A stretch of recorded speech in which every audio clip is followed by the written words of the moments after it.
Hey everyone, welcome. Thank you very much for joining. My name is Matthew. Yesterday we looked at the Bitcoin money supply in native Bitcoin terms. Today we're going to look at it in US dollar terms. We're going to draw a regression trend line as well and percentiles. And the Bitcoin money supply in US dollar terms is also known as the market cap.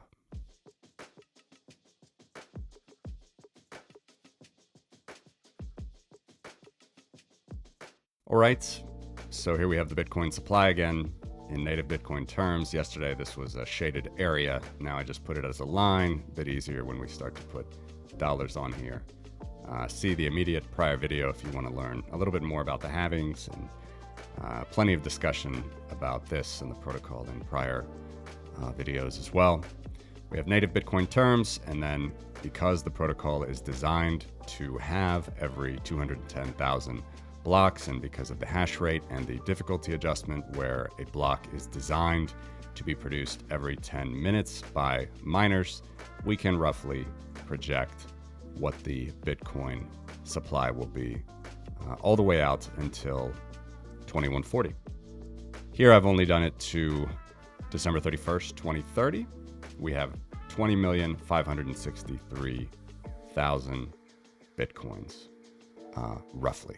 And when I say roughly, that's not being so charitable to Bitcoin, because the invention of Satoshi has proven its salt in the marketplace, and miners continue to vie for the block reward and fees every 10 minutes in the market.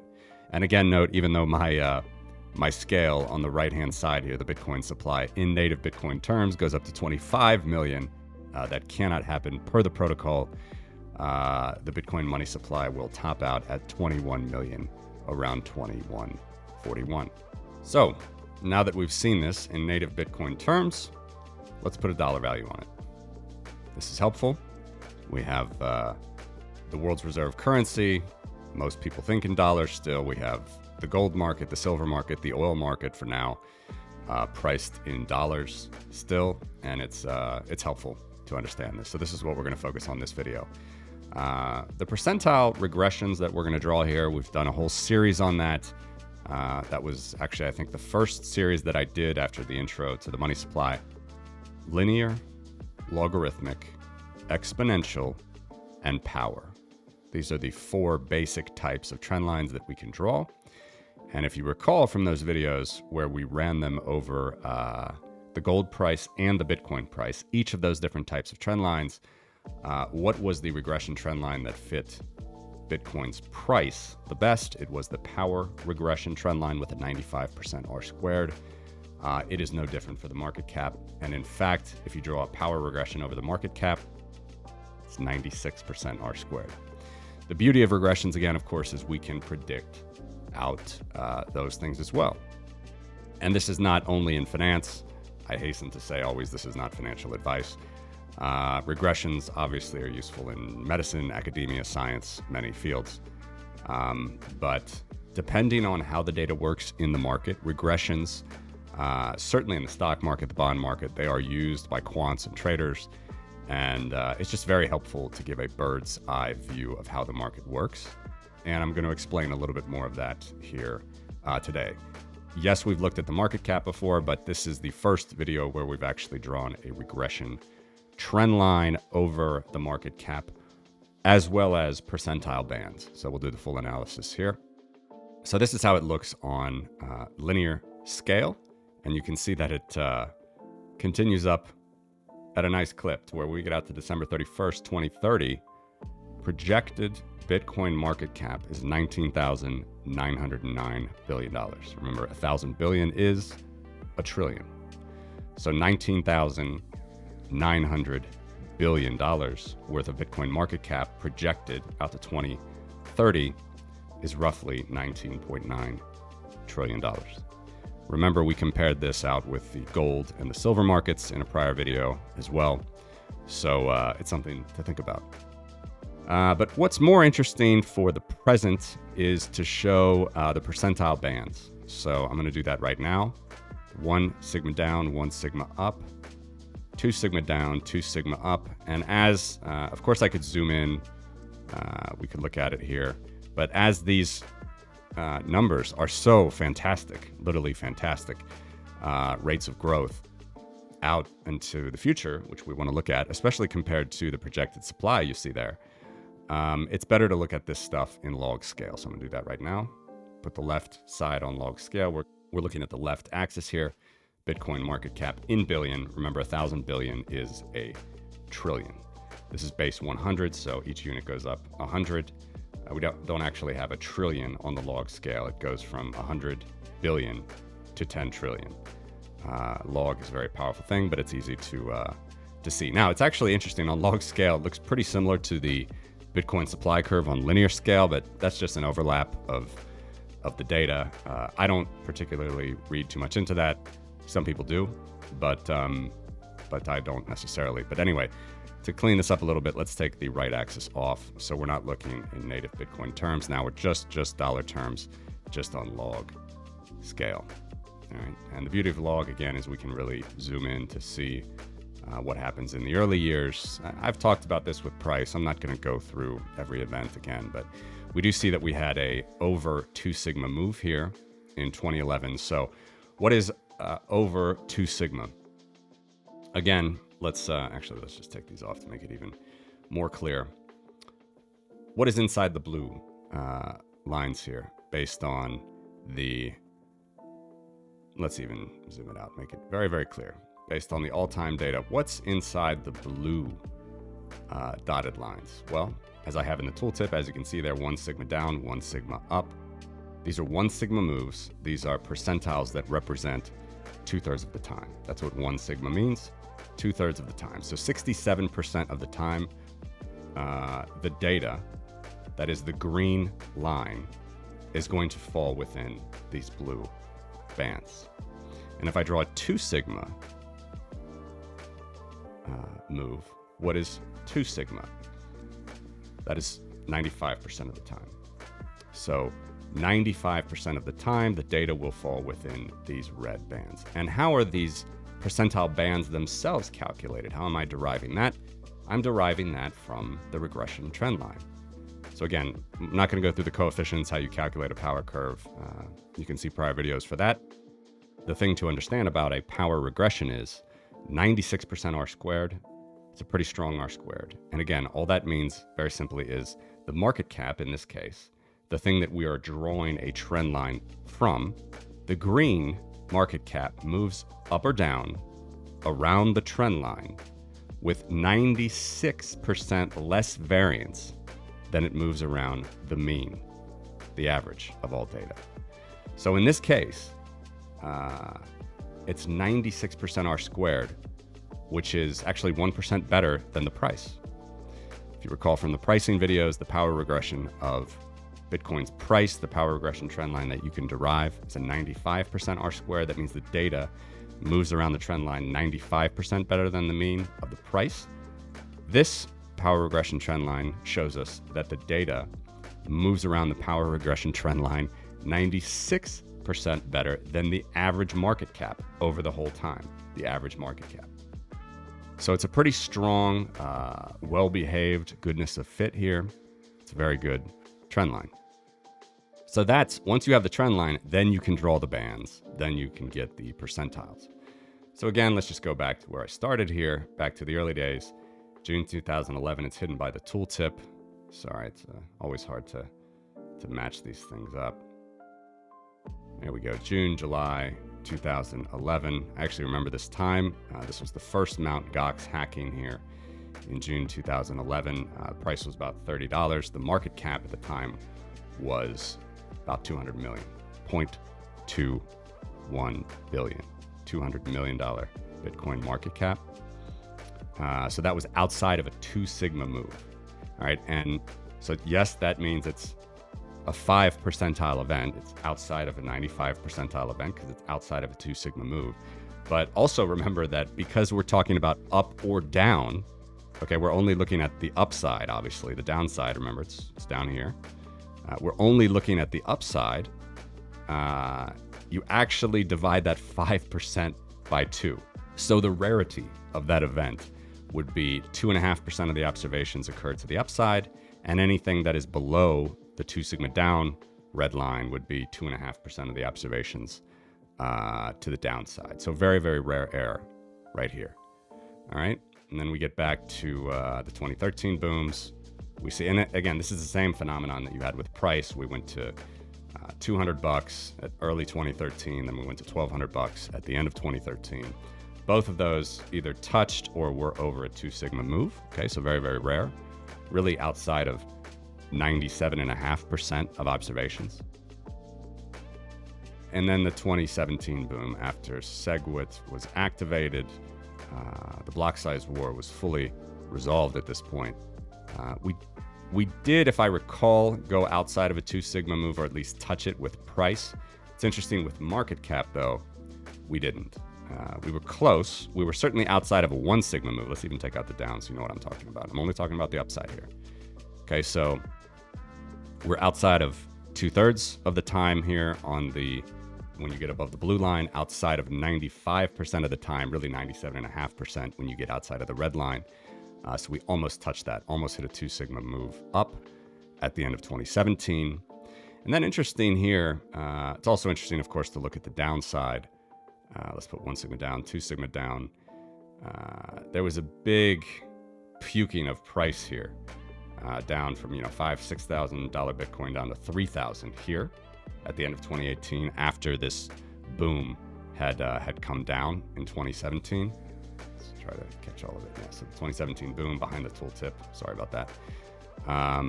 You see it actually, the all-time trend line itself kind of acts as a little bit of support, and then it goes down and hits the 1 sigma move here. So we're at a 1 sigma down move at the end of 2018, and back up again, little sideways action, and then of course the COVID boom, the meme stock, trade at home boom, all the rest. Certainly a lot of scam coins came back again. As we know, a lot of that was flushed out in June, July of 2022, and continued on to the good old FTX debacle at the end of 2022. But before we got to that, in 2021, remember we hit $60,000 plus even Bitcoin twice in 2021, so kind of reminiscent of 2013. Although this was genuinely a double top, which is kind of rare and kind of interesting. We see that we didn't actually get close to a 2 sigma move here, which is interesting. Remember, this is market cap now. So the market cap was about $1 trillion, 1,000 billion, you see, at the start of 2021. 1,000 billion, $1 trillion. A 1 sigma move at that time up, let's just take them all off so you see exactly what I'm talking about. A 1 sigma move up would have been, about 900 billion, 920 billion, thereabouts. So we actually went over 1 sigma move. And then again, when we hit it at the end of 2021, we didn't quite hit a 1 sigma move. The market cap again was back to $1 trillion, over $1 trillion now, because it had a little bit more coins. So 1.2 trillion roughly was the, let's even zoom in and try to catch the exact top. To 1.245 trillion, 1.274 trillion on November 8th, 2021. The 1 sigma up move was 1.28 trillion. So didn't quite hit it. Didn't quite hit a move that would have been an event that had taken Bitcoin market cap outside of the 2/3 of the time realm, i.e. a more rare event. Still kind of rare, certainly when you hit a 1 sigma move, but not as rare as 2 sigma. So I'm gonna put 2 sigma up back. Remember, we hit that in 2011, we hit that in 2013. We pretty much hit it almost. In 2017, we did with price, if I recall. We didn't actually come that close to it in 2021, which is interesting. It suggests a more flattening of this trend line, if the trend line is to prevail in the future. And now, obviously, where we're at the low end of the trend, we're under the trend. Now's an important time to put back the downside percentile bands, the downside 1 sigma, 2 sigma moves. So let's do that now. 1 sigma down, 2 sigma down on the market cap. Let's zoom in. My tooltip still gets in the way here. Zoom in a little bit more. There we go. So again, we were at that 1 sigma move thereabouts on the upside in 2021, and then in 2022, all the scams, all the fraudsters, everything that has nothing to do with Bitcoin itself broke loose. Again, we're still battling and suffering from these repercussions in this poorly educated analysis of the Bitcoin market in particular, again, because of people that just commit old-fashioned fraud. In any event, 2022, we went down, down, down. And you see that we actually crossed the trend line here in May. In May, we crossed, this is the all-time trend line. So this black line is from all data from when I first have dollar-based data on Bitcoin Pizza Day, May 22nd, 2010, all the way until March 7th. So actually yesterday, as of this recording. This is the all-time trend line, this black line. Okay, so let's put it back. Going down, down, down here again in 2022. Where did we so far bottom out so far? Well, first of all, you can see we're more rare to the downside now. We're hitting the 2 sigma down move. This is the same phenomenon that happened with price, but now with market cap. 1 sigma down we passed already in August 2022. The market cap was about 400 billion. That was the 1 sigma down, 435 billion. So we went under it. And then we had the big drop here after the FTX debacle. And we went down in market cap terms to 302. Looks like maybe the worst of it, $302 billion Bitcoin market cap. Sorry, let's go back here. Zoom in even a little bit more. And then we kind of bumped along that level. A little bit higher again. Coins keep coming out every 10 minutes, according to the Bitcoin protocol. So even with a literally sideways stagnant price, you can still go up a little bit in market cap. And of course, the trend line grows as well, because the trend line is growing at a power regression of 96% or squared. We see that we bumped along the trend line basically for the end of November, all of December, and the start of January.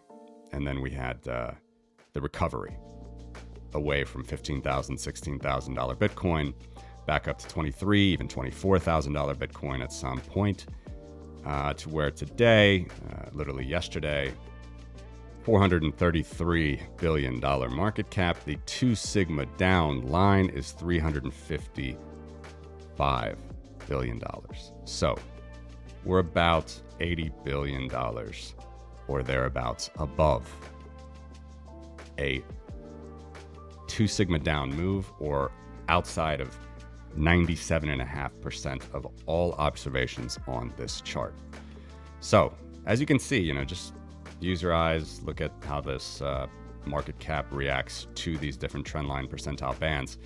We've, of course, been well above, but getting down to a 2 sigma down, even the crypto winter here, we didn't hit it. We didn't hit a 2 sigma down move during the entirety of the crypto winter in 2014, 15, 16. We didn't hit it. Yes, when you get really, before the Slashdot article, before, which is what this jump is, by the way, before, Bitcoin was known by many, many people at all, you get very, very thin pricing action where I can draw trend lines from. But that was actually it in 2010 there. I don't think we hit it. Yeah, we didn't hit 2 sigma down ever again until November 2022. For the first time ever, basically, since there was no pricing data in May 2010, we began to hit that 2 sigma down move on this curve. And we're back up again. Now, what this means for the future, again, not financial advice. It does seem like exhaustion, fatigue, capitulation. Miners need to sell, of course, to cover their costs, all the rest. I'm not such a fan of day-to-day market commentary, but if you look at the trend, which I'm definitely a fan of, you can see that we are at historical lows, and the trend line itself is still a 96% R squared. It means the goodness of fit is very, very good. And then you can predict out. So let's take it out here until the end of the decade. A 2 sigma up move by the very end of the decade would be Remember, the trend line was $19.9 trillion or $19,900 billion. That's the trend line as of December 31st, 2030. A 2 sigma up move in market cap is $141 trillion. A 2 sigma down is $6 trillion. Both of those well over the market cap today, or the price as well, if you want to look at that on an individual Bitcoin level. And then, of course, everything in between is in between. 1 sigma down, 1 sigma up. And what I really like about trend lines is it really helps you find the signal and take away the daily noise. Because, yes, Bitcoin has been, quote, volatile compared to other assets. Not compared to all other assets, but compared to other assets. Yes, it has been, quote, volatile. But the trend line is amazingly efficient and a very good fit. Yeah, there can be huge swings. I mean, even here, where we are today, a 2 sigma up move would be $7.8 trillion Bitcoin market cap. We're nowhere near that. We're at $433 billion. And a 2 sigma down is $354 billion. This takes away the noise. This shows the signal. This shows the trend line. Looking at nothing else other than drawing a power regression trend line. And I think it's very interesting to see where the market cap could be in the future. And then, yes, if you want to put the supply curves back on the right axis here, let's zoom in. Let's even take away the bands to show you what I'm talking about. It's projected that there will be, again, 20,564,000 Bitcoins on December 31st. And then if you look at that power regression trend line in dollar terms, not its native unit representing the supply, but in dollar terms, $19.9 trillion. I will let you, dear listener, finish the video off if you would like to determine a price at $19.9 trillion divided by a total Bitcoin supply of 20,564,000 Bitcoins. I'll leave that up to you. And that's where I will finish this video discussing the Bitcoin supply in US dollar terms. Thanks a lot for watching. Take care.